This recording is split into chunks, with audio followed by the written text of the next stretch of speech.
Here, for the first time, Negro aviation cadets were being groomed to fly warplanes of a unit which was then a unit in thought only, the 99th Pursuit Squadron. These men were pioneers of a venture so new that you who stand here before me now, after 3 years, may still be considered forerunners in the movement which has given you a place in the fighting men of the sky.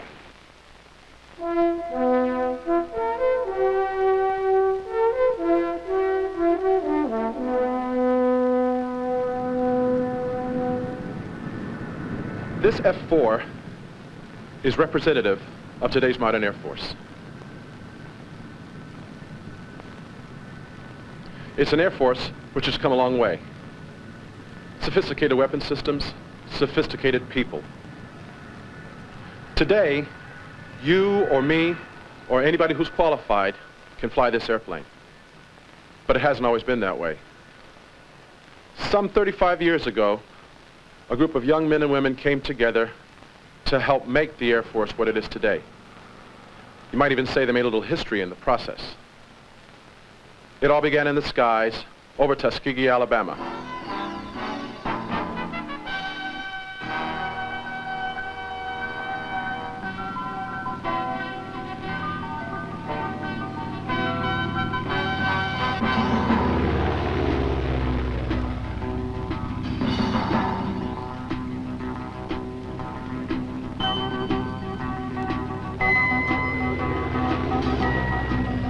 I remember Tuskegee because they started what they call the civilian pilot training program amongst 5 black colleges.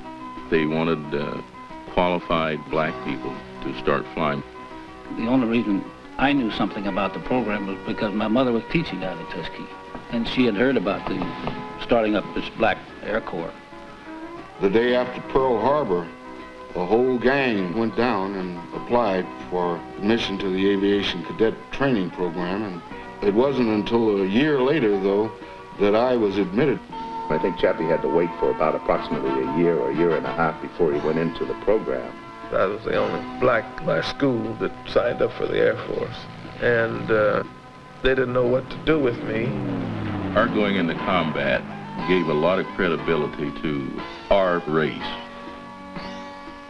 One of the prime contributors to leadership in the early part of the flying program was Chief Anderson. There we are, standing on the southeast, northwest runway of what used to be Tuskegee's Army Airfield. Here's where the cadets came after finishing the remote field to take the advanced training. They're housed here in barracks up on the hill there. You barely see some of the old chimneys standing where the barracks used to be. Over behind this hill here was headquarters.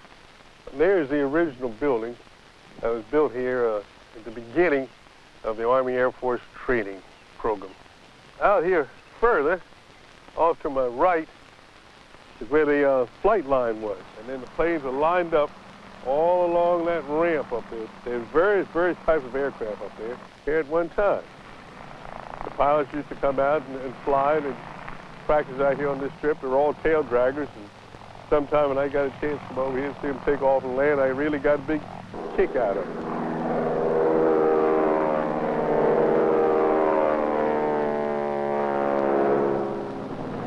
It really does bring back old memories. Most of the fellows over here who flew over here came through the exposed field. They being a chief pilot over there, I got acquainted with them, and I always look forward to see them get their wings, which most of them did. There was a great desire among a number of blacks to get into aviation. And this is about the only place that they could come to, where they had an opportunity to learn something about flying. I myself applied for flying training way back in 1935. I was 18 when I went into the program, 19 when I became a pilot. I was just really a country boy trying to make it. I think one of the most exhilarating feelings was to me when I first was able to get up there by myself and really fly that airplane and make it do what I wanted it to do. The interesting common fact, though, that surrounded all of their backgrounds was that all of them had wanted to fly. I think one of the principal things about General Davis, he instilled in us a sense of discipline.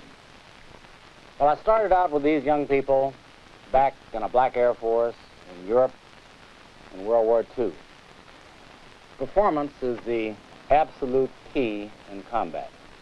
To protect the bombers, to prevent them from getting shot down by enemy fighters, the 99th Pursuit Squadron was an expert in dropping bombs and hitting targets and hitting locomotives. It was also an expert in aerial combat. The 99th Squadron did one thing at Anzio that no other squadron did. It shot down 16 enemy airplanes.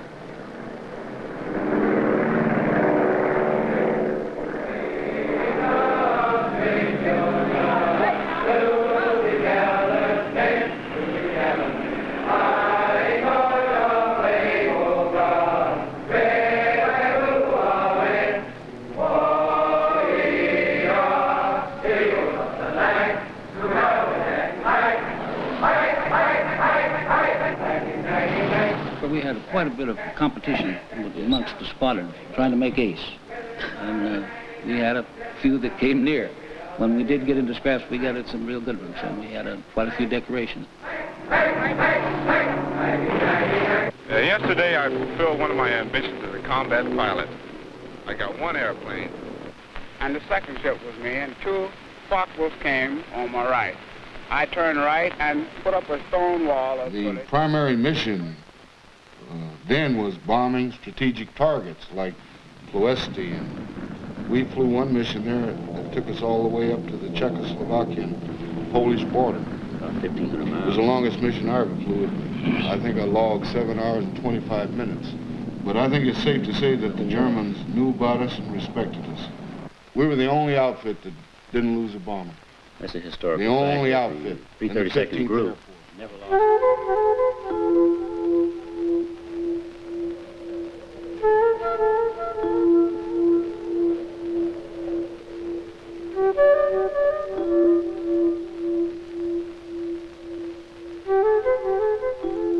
This was my country. I wanted a piece of it. I had to fight for it, but I'll be damned if I was going to let some other country come in and take it over.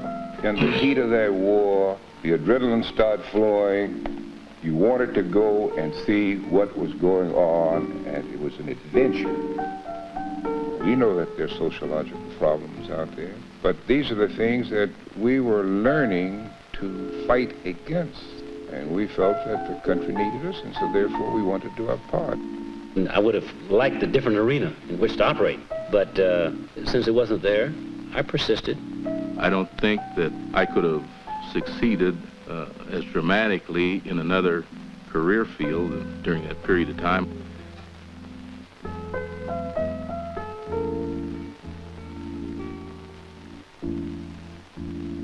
The men that came to Moultonfield had a common cause and a common denominator. Their intent and purpose was to live down the adage that the black did not have the capabilities to fly nor perform in leadership roles. These men lived to see a goal reached of which they all dreamed.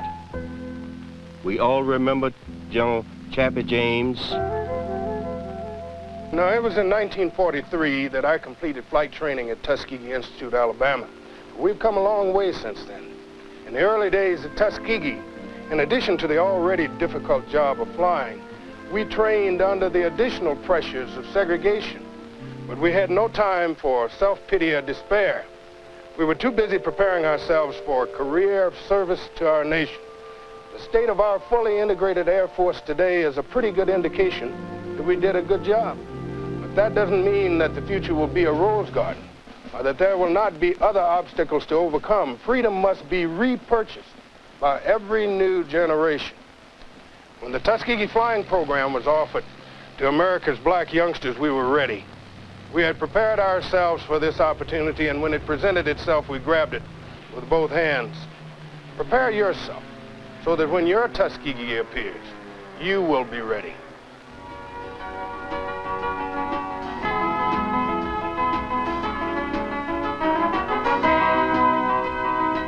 They were just exceptional people. There's no doubt about that. They're exceptional people. And I'm saying they're the cream de crop.